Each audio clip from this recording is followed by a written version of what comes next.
வெறும் 60 மணி நேரம் ஒரு மெகா ஹிட் சினிமா ரெடி. மம்முட்டி நதியா காம்போல இது எப்படி சாத்தியம்? ஷூட்டிங் ஸ்பாட்ல கதை இல்ல, ஆனா ரிலீஸ் ஆன அது ஒரு காவியம். அந்த ஷியாமா படத்தோட சீக்ரெட் தெரியுமா? ஃபுல் டீடைல்ஸ் கேளுங்க. 1980கள்ல மம்முட்டி நதியா ஜோடினா அப்போ செம கிரேஸ். ஆனா ஷியாமா படத்தோட ஷூட்டிங் தொடங்க 5 நாள் முன்னாடி வரைக்கும் ஸ்கிரிப்டே இல்ல. டைரக்டர் ஜோஷி பதட்டத்துல எழுத்தாளர் டெனிஸ் ஜோசப் கிட்ட கேக்குறாரு. நிறக்கூட்டு நேரத்துல நீ சொன்ன அந்த ஒரு லைன் கதையை இப்ப டெவலப் பண்ணுன்னு சொல்றாரு. தூக்கமே இல்லாம 2 நாள், அதாவது வெறும் 60 மணி நேரத்துல முழு ஸ்கிரிப்டையும் எழுதி முடிக்கிறாரு டெனிஸ். அன்னிக்கு கொடைக்கானல் ஷூட்டிங் ஸ்பாட்ல நடந்த அந்த மேஜிக் தான் இன்னைக்கு வரைக்கும் நம்ம டிவில பாக்குற அந்த கிளாசிக் மூவி. படம் ரிலீஸ் ஆகுது, தியேட்டர்ல கூட்டம் அள்ளுது.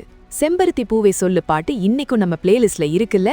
ஆனா ஒரு ஷாக் என்னன்னா, இந்த படத்தோட இன்ஸ்பிரேஷன் ஹிந்தி படமான கினாரான்னு டெனிஸ் ஒப்பிக்கிட்டப்போ அந்த ஒரிஜினல் டைரக்டர் குல்சாரே சொன்னாரு, உங்க படம் தான் என்னோடதை விட பெஸ்ட்னு.